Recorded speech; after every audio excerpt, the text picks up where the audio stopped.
Yo! In Search of Great Stories presents. It's too early. A drama. Spoil the hell out of this movie. What happened to the tow truck, Winston? There's a lot of meta here. Let's get to watching great movies. Welcome to Movielover22.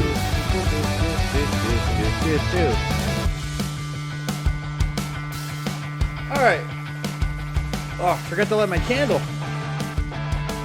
Bear with me. Just one moment. Just one moment. Welcome to Movielover22. We have an interesting thing going on today. What did I just do? Where's my... Here it is. Okay. Let me light my candle. A little bit of ASMR. Okay, there we go. All right, welcome to Movielover22. Today we're doing something a little bit different. So the New York Times has decided to release a list of the top 100 movies of the 21st century. And I have very briefly looked over this list, and holy shit, guys, this truly is a list. Truly.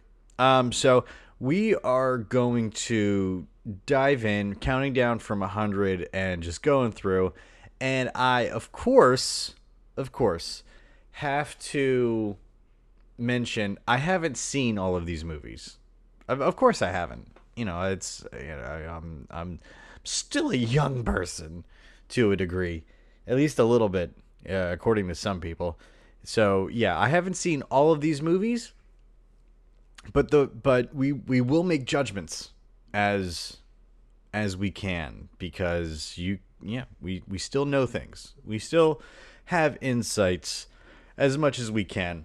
So I will limit my discernment to what I've seen to the best of my ability. So starting with number 100, Superbad. I do like Superbad. I think for just its cultural impact, it probably needs to be on this list. 100 is probably okay for that one. We'll leave Superbad right there. That's okay. Number 99 is Memories of Murder. And I would say it probably should be higher up on the list. It's a Bong Joon-ho movie. Same director of Parasite. Parasite's probably on this list. Pretty sure it is. This could probably be a little bit higher up on the list, but okay. Grizzly Man at 98. I haven't seen Grizzly Man, but it is Werner Herzog, so that probably should be here as well. However, is it better or worse than number 97, which is Gravity? And, chances are it's probably better. But what's much worse than Gravity and should never ever be on this fucking list is number 96, Black Panther. Who the fuck put that here? That is such an atrocious movie. The only redeeming qualities are Andy Serkis, whose character gets murked, which is sad because he was a great piece of that garbage. Michael B. Jordan is a tremendous actor. It's a shame he's in this movie. This should not be anywhere near this 100 worst movies so far this century. Sure. It'd probably be like 96 on that list, because there's got to be worse movies than Black Panther. But this is a worse movie than probably every movie on this list. Number 95, The Worst Person in the World. I haven't seen this one yet, but it is on my watch list. Number 94, Minority Report. Good movie, barely remember it. I saw it when I was in high school, I think. Okay. Number 93, Michael Clayton. I know people love this movie. I haven't seen it, so you can chill at 93. 92 is Gladiator. Gladiator should probably be in the top 10. Probably the top 10. 91, Fish Tank. I think I saw the first half hour of this film once. I remember it has Michael Fassbender, so I was okay. Number 90, Francis Ha. I haven't seen this one. but it is Greta Gerwig, and so this probably does belong on this list, similar to Superbad. Not that they're comparable films in quality or content. However, again, for cultural impact, Frances Ha did amazing things in the movement of independent filmmaking, so that probably should be here. Number 89, Interstellar. People love this movie to an insane degree. People talk about Interstellar like nerds talk about Lord of the Rings. And those are not comparable at all. Lord of the Rings is incredible. Interstellar is a technological achievement for sure. But I did not get any enjoyment out of it whatsoever. Number 88, The Cleaners and I have never heard of this one. Looks like it's a French movie from 2000.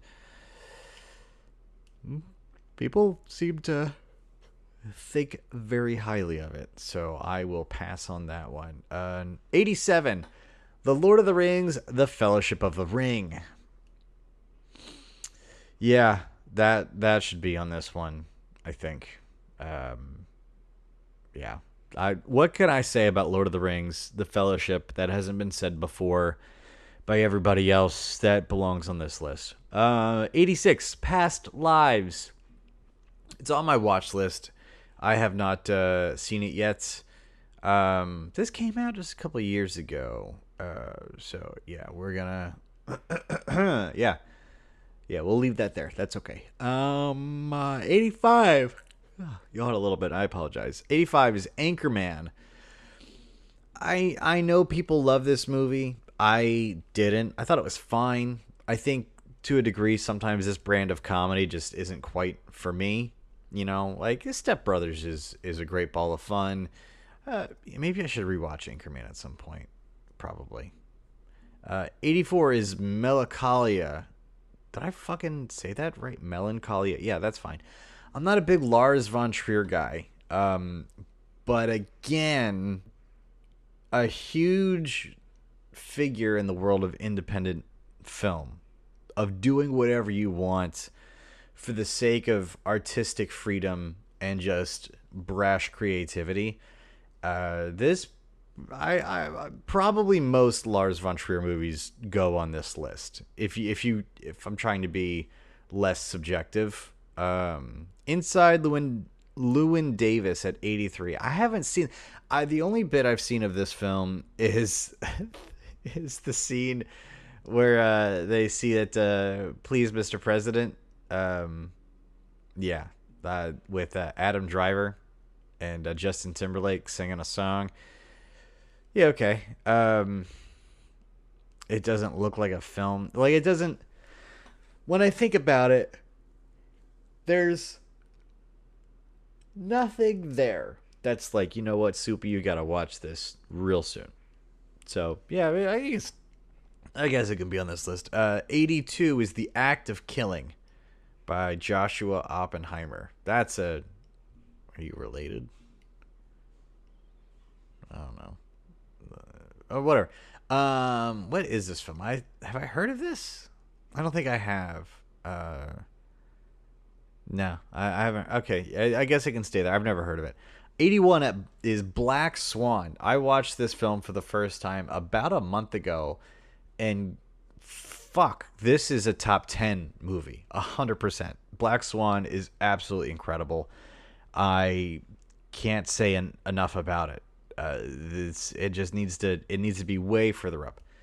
80, Volver, directed by Pedro Almodovar.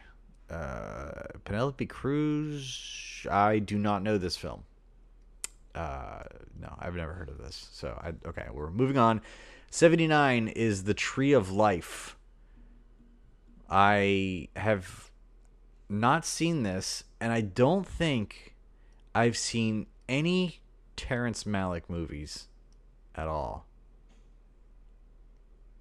No, I haven't. I know I should see A Hidden Life, and I know I've never seen Thin Red Line, and I've never seen Tree of Life. I think it's a Brad Pitt movie.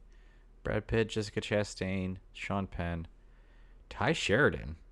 He must have been quite young in that movie. Anyway, next, that was 79. At 78, we have After Sun. That's a very new movie.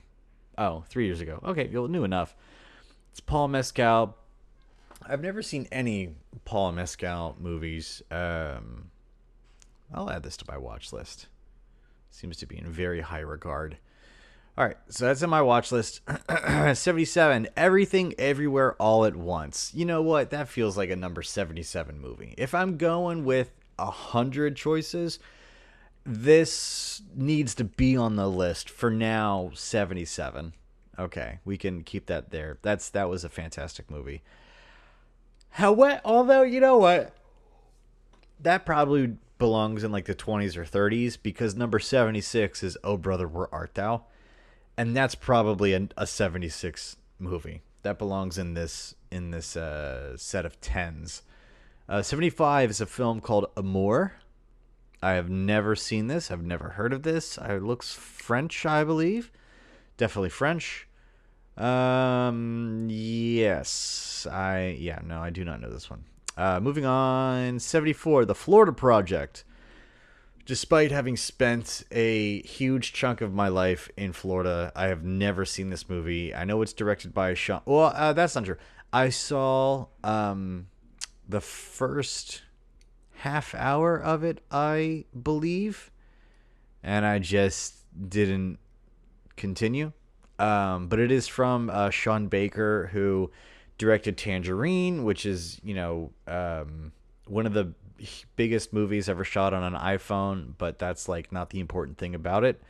And then Anora, which I think won Best Picture and didn't deserve it. It was a good movie, but yeah. So yeah, I did not finish The Florida Project, so whatever. Ratatouille is at 73, and that sure as shit does not belong on this list. This one just so few Disney should be on this list, if at all. Let's be fucking real. Carol at 72. I have not seen it. And then Ocean's 11 at 71. I do really enjoy Ocean's 11. That probably would wind up on my personal top 100, but it's probably in like the 70s or 80s, probably, yeah. 70, Let the Right One In. I have not seen this, and I haven't seen the American remake. I've heard it's great. Number 69, Under the Skin. It's not a bad film by any means. It's not. It just wasn't made for me, I think. It's by Jonathan Glazer, who also did The Zone of Interest, which is a film I need to see for sure. But yeah, 68, The Hurt Locker. I'd probably put that in like the 80s, probably. It's a film I saw once. I believe I might have been 20 or 21 years old, so it was a while ago. Yeah, that was a pretty impactful film at the time. So that's, yeah, okay. That might be like in the 90s, though. Yeah. 67, Tar or Tear. I don't know how to say this one, but this is the Todd Field film. I have not seen it, but I'm pretty sure it's a film that... Is this body horror? What is this? Got to separate the tar from the tartus. That's a good line, Griffin Newman. Yeah, I'm pretty unfamiliar with it outside of the fact that I know it's an art house movie, as they say, and it's not on my watch list, but perhaps I should put it on. 66 is Spotlight. That should probably go on this list. 60s might be a little high for it, but okay. 65 is Oppenheimer. And you know what? I am not a Chris Nolan fan.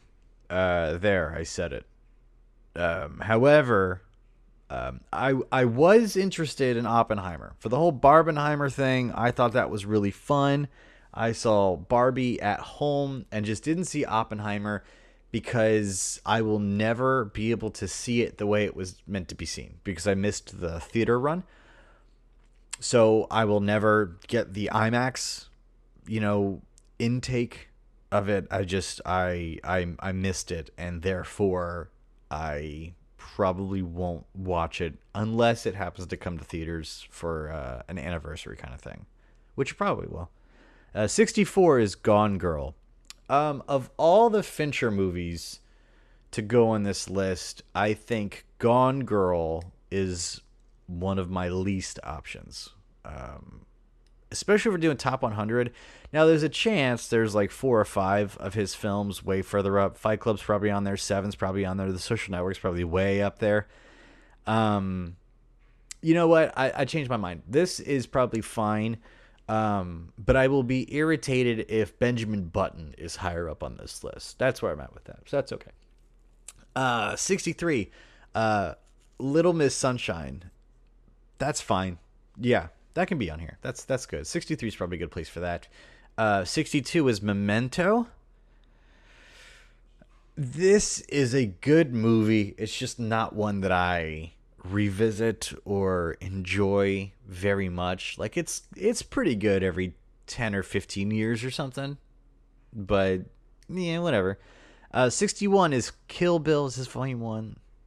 I think it's volume 1. Volume 1. Yeah, okay. Kill Bill 1. Fine. That's okay here. 60 is Whiplash. That's on this list for sure. And then 59 is Tony Erdmann. Is this a German movie? I don't know this one. Convinces his daughter's forgotten how to laugh. A father shows up unannounced while she's living abroad and bombards her with outrageous jokes. Okay, that's an interesting premise. Okay. Interesting. I guess that can stay. 58 is Uncut Gems. That is unsurprising that it's here. I don't know if it would be quite here on this list. I don't think it would pop up on my top 100. It is a good film. It is a very good film, but I just think for me, I don't think I would have it on my list. And then 57 is Best in Show. I've heard of this. I've definitely never seen it. It has no appeal to me whatsoever. I think I'm good. 56, Punch Drunk Love. This is on my watch list. I love when Adam Sandler does dramatic roles. Paul Thomas Anderson, of course, is an incredible filmmaker. So this is 100% on my list. 55 is Inception. For cultural impact, I get it. It's not as impressive as people love to tout that it is. I was one of the people that saw it in theaters, and I was like, what do you mean you guys didn't understand this movie? This is a pretty fucking straightforward movie. Literally. What are you talking about? Yeah, so 54 is Pan's Labyrinth. I have not seen this movie. I have seen very few. This is a Guillermo del Toro, right? Yeah, it is. I've seen very few of his movies. People love telling me that I need to watch Pan's Labyrinth, and that I watched and that I need to watch Labyrinth.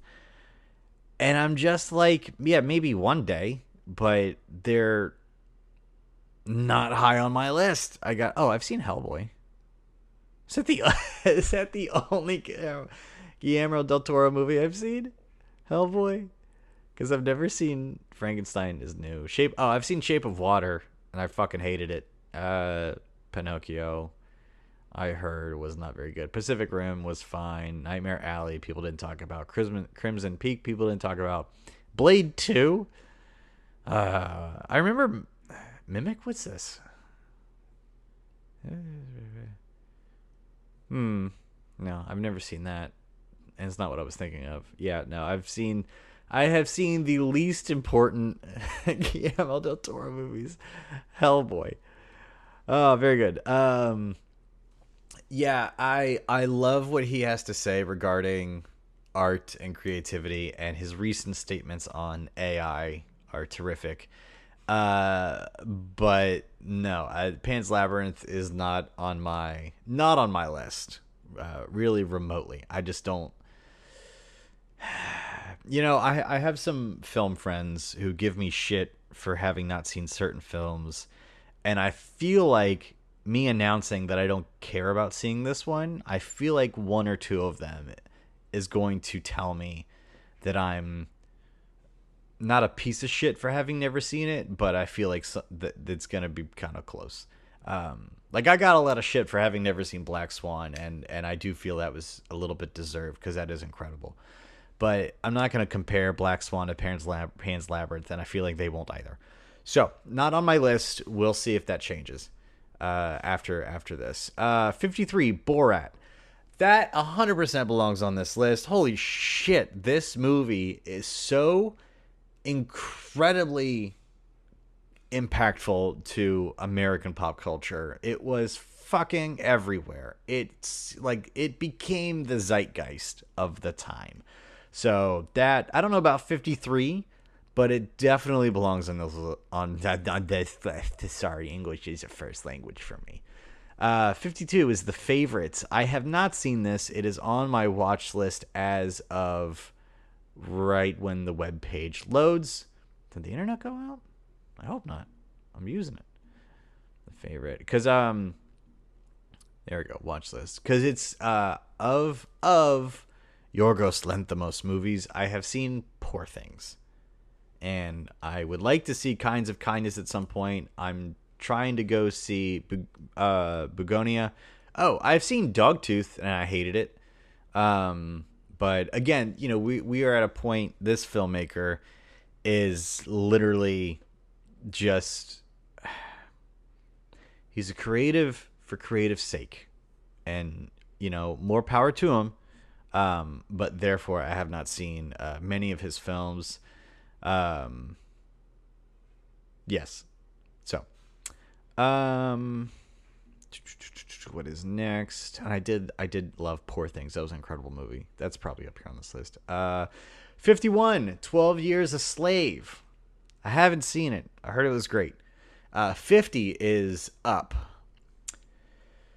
Okay, I think I'm fine with Up being on this list. That feels okay. Yeah. 49, Before Sunset. I have not seen any of the Sunset trilogy. Sorry, I think one of my sisters really likes Before Sunset. I think she likes those movies, but I've never seen them. 48. What does this say? The Lives of Others? It is by Florian Henkel von Donnersmarck. I have never heard of this, so I do not know. I guess that can stay then. 47 is an all-time favorite of mine, Almost Famous. 100% belongs on this list. 100% belongs on this list. 46 is Roma. Never seen it. And, yeah. Never seen it. Here we go. So now we are in below 50. 45 is Moneyball. I don't know if this quite belongs on this list, but I do really like Moneyball. That is a very good film. It's an easy rewatch. My initial impression of Moneyball was that clip from The Office where Andy's parents come to that dinner party or garden party or whatever, and they leave early to go watch Moneyball. And I think the joke is that they're so successful and out of touch that they think Moneyball is about how to get rich playing the baseball behind the scenes system. That's how I interpreted it. So I was like, oh, I kind of don't care about it. It feels like fake Social Network, but with baseball. And then I decided to give it a shot, and I was like, oh, this is actually a really heartfelt, just solid fucking movie. Is this a Steven Soderbergh? No, it's Bennett Miller. What else did he make? Foxcatcher? I did mean to see that, but I did not. Capote didn't see it. All right, well, whatever then. Moneyball, though, is a very good film. 44, Once Upon a Time in Hollywood. This movie is a lie. because I remember when it premiered at was it Cannes, I think, and reading that it got a 9-minute standing ovation, which is fucking stupid. There's there is if there is a piece of art that moves you so much that you are compelled to stand and applaud for multiple minutes, let alone 9 minutes, Once Upon a Time in Hollywood is not it. And I am confident that the only reason it got that kind of praise in that moment is because it premiered. So the film is, Quentin Tarantino's love letter to cinema of the 60s. I'm sorry, the 70s. The fuck? Am I losing my mind? Hold on.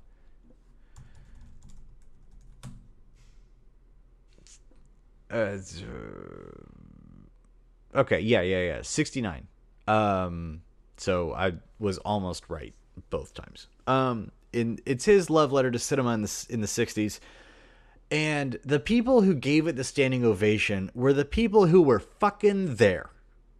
So it brought them back to a time when they had more control, more hidden abuse, easier ways of scamming artists and creators. And they just loved that. And then, of course, the explosive ending is very good.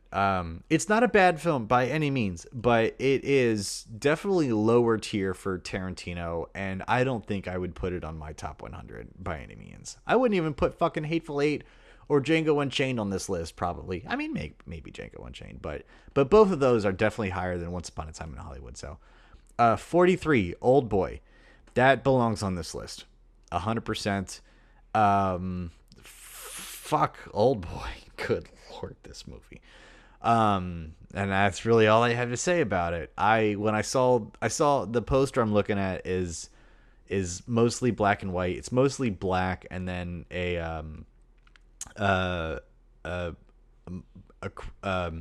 black and white image of the main character, very hidden, very in shadow, and then the red title, Old Boy. And for a second I was like, this better not be Spike Lee's version, because holy shit, what a piece of garbage. 42, The Master. I have not seen this.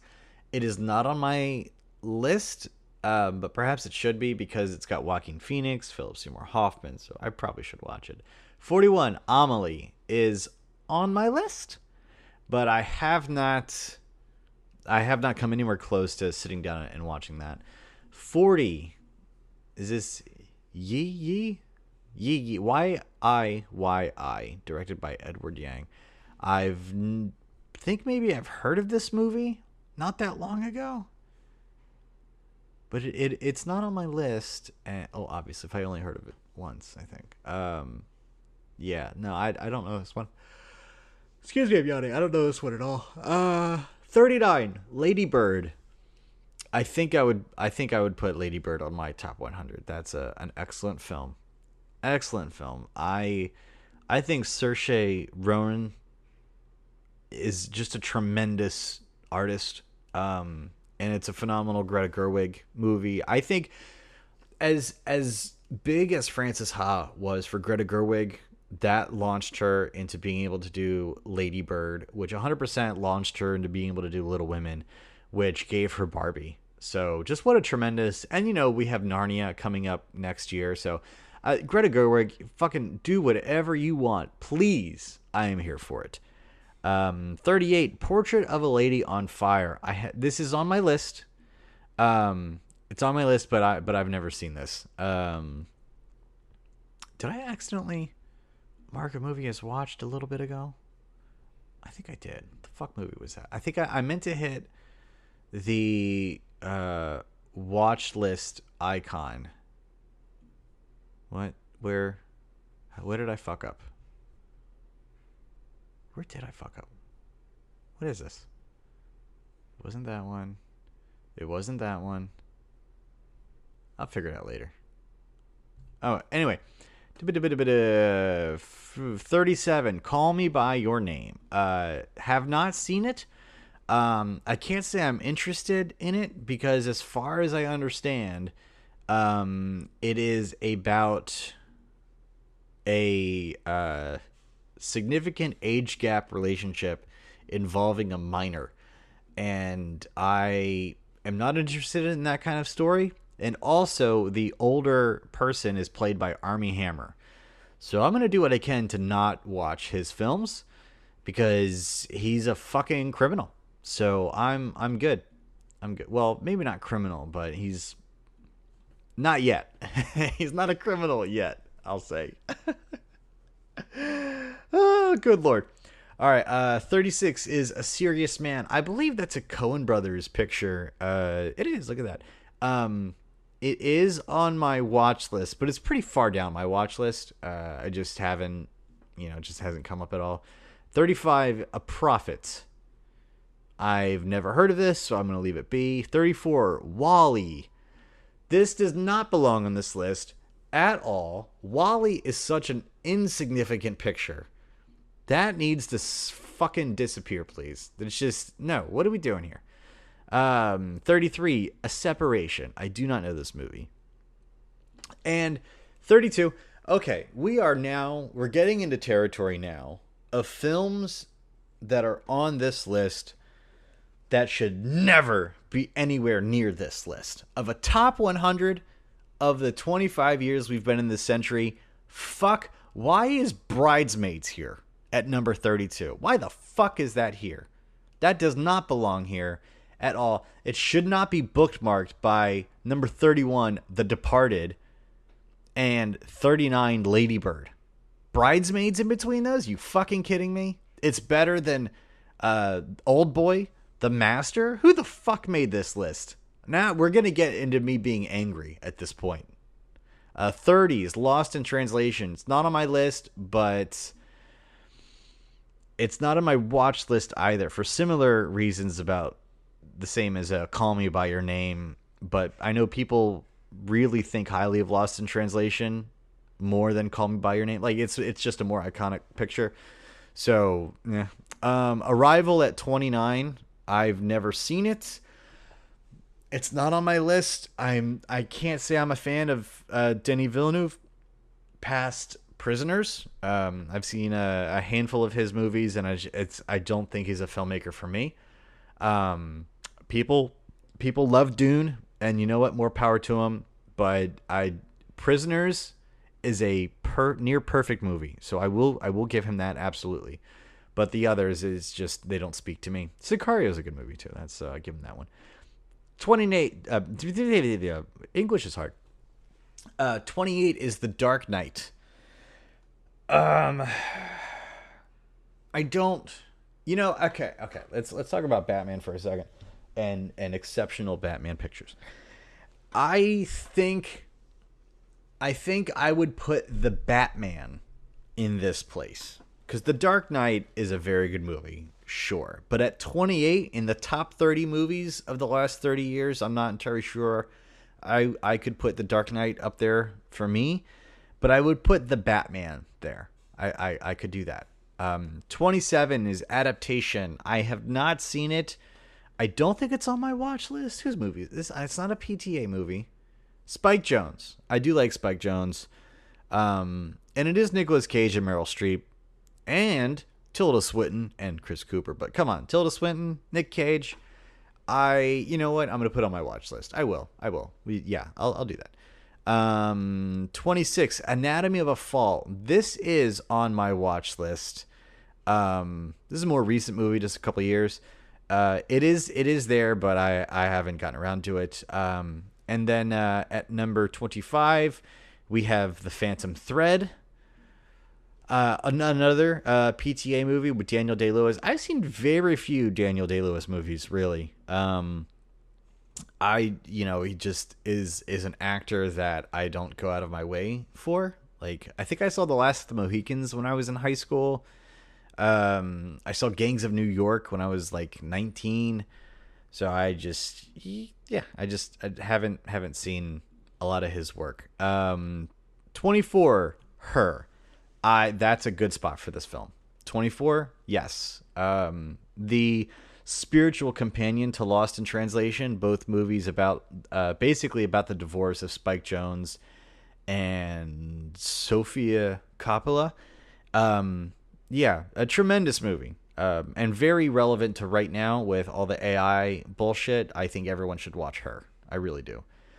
23, Boyhood. I don't know anyone who likes this movie. The only thing people talk about is like, yeah, it's kind of neat that it's like filmed over all these years and they use all the same actors as they're like literally growing up, but nobody gives a fuck about the story or anything. Like nobody cares about the character of the film. It's so fucking maybe 99 on this list, perhaps, to be a little less subjective. But 22, The Grand Budapest Hotel. Fuck yes, this belongs right here. Right here. That's a great movie. Fuck. 21, The Royal Tenenbaums. I actually haven't seen that one. To be honest, despite my adoration of The Grand Budapest Hotel, I don't really like a lot of his movies. I think Grand Budapest is amazing, and I think Fantastic Mr. Fox is a terrific picture, but I just I haven't liked a lot of his movies that I've seen. 20 is The Wolf of Wall Street. Yeah, okay. That honestly, that tracks. Yeah, that feels like it needs to be pretty high up on the list. You know what? Actually, that belongs closer to like 50, I think. And I'm 100% going to make my own letterboxed top 100 movies. Fucking 100% I will. That's probably what I'm going to do after I record this, because I think it just needs to happen at this point. Now I'm so irritated by some of the choices on this list. 19, Zodiac. I don't know if I would put this in the top 20, because you know what I don't see at all on this list is Seven. And as much as I enjoy Zodiac and David Fincher is my favorite director, Seven is a better movie than Zodiac in nearly every way. Zodiac has its own qualities and I'll even say charm, but Zodiac needs to be further down this list, and Seven needs to be right here. 18.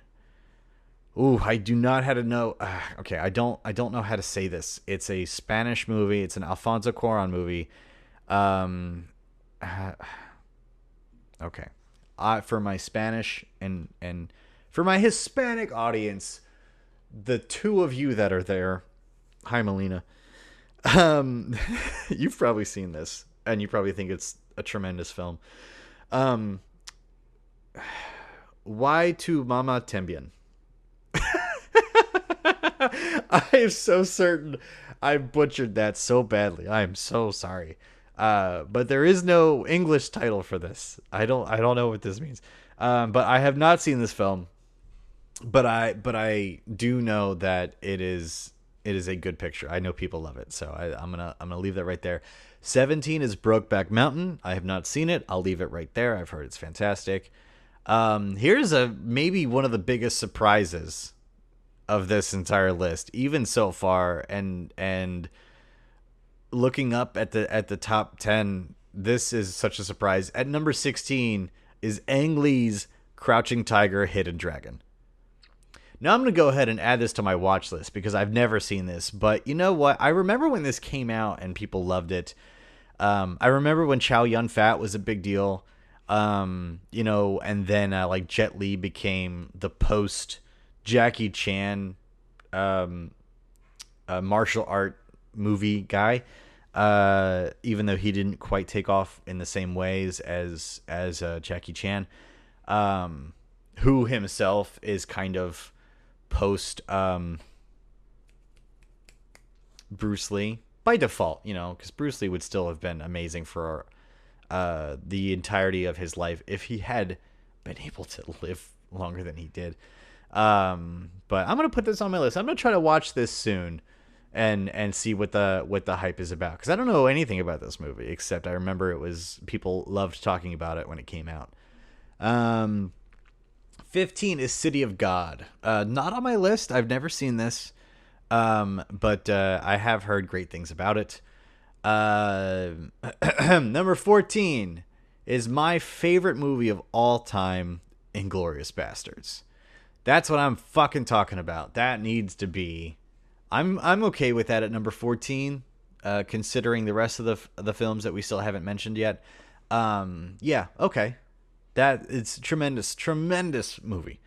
13, Children of Men. It's on my watch list. I haven't seen it. I know. Is it the same movie I'm thinking of? This is the the Clive Owen movie. Well, it's not on my watch list, but it is now because it's been like I know I should see this one. And it takes place 2 years from now, so that's interesting. And then number 12, Zone of Interest on my list. 11, Fury Road. Now, I don't know if I could put this in I can't do it in the top 10. I don't know about top 15. Perhaps top 30? Maybe? It is really fucking good from top to bottom. Like, even reading the behind-the-scenes stuff is great. So, yeah, that's fine. Number 10, you knew it was going to be here. The Social Network, of course. You really can only say a few things about The Social Network. You can, the top tier digital filmmaking, like setting the standard early on into the era of digital filmmaking, setting the standard for this can actually be really fucking good. And all of it is very, very, very well made. Number 9 is Spirited Away. Yeah, we needed an anime film on here, and it was either Spirited Away or Howl's Moving Castle, but Spirited Away I think is a slightly better film, so that's fine. Number 8 is Get Out. Fuck you. That's not a top 10 movie. Because we're not just doing, good drama here. We're not talking about action necessarily. We're not talking about horror. We're not limiting this to one genre. This is every genre of film in the last 25 years. And you put Get Out at number 8. Now, to give a little bit of credit, you didn't try to do Us or Them, or whatever Jordan Peele's Alien movie was called. I can't remember. So it was called Nope. That's right. I have to give credit because you didn't choose any of those movies because none of those movies are good. But Get Out is not a top 10 movie. That's so much closer to just being around 100. It really is. Really, really is. And that's all I'm going to say about it because that's an insane choice. Number 7, Eternal Sunshine of the Spotless Mind. All right, you're going to give me shit, but I've never seen this. It is on my watch list, and there we go. Let me make sure it's on my watch list. Yeah, it is there. Number 6, No Country for Old Men. Obviously a top 10 movie. Had to be. Number 5 is Moonlight. I've never seen it. That was like the first huge A24 movie. Not on my list. I just, it's a film that I didn't see it at the time, so it just bypassed me and I just let it go. Number 4, In the Mood for Love. I think I've heard of this, but I don't know this movie at all. It's from 2000. It's a Hong Kong film. No, I've never heard of this. So I guess that'll stay there. Number 3, There Will Be Blood. Okay, now we're back talking about PTA and Daniel Day-Lewis. I watched the first hour and change of this movie, and honestly, y'all, I just couldn't finish it. When I talk about this movie and my inability to finish it and return to it in order to finish it, just about everyone goes, yeah, it's a good movie, but it is long. And yeah, one conversation I had was very brief, and I'm pretty sure it literally was just like, yeah, I made myself watch it, and I'll just never watch it again.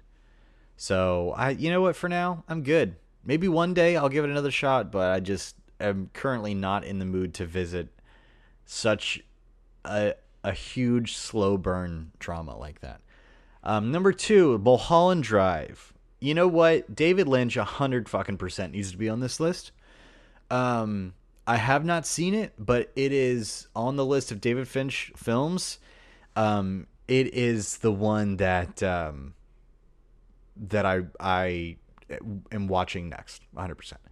And number 1, the top 100 movies, the absolute best of the last 20. I was doing this whole, we're gonna lead up to the number 1, and I fucked it up with a fucking gulp. Number 1, Parasite. I understand it. I do not think it's in my top 10.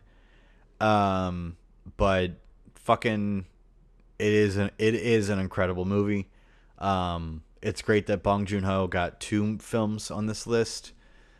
It is fucking incredible. It is. Like, it's a 9 out of 10 for me personally.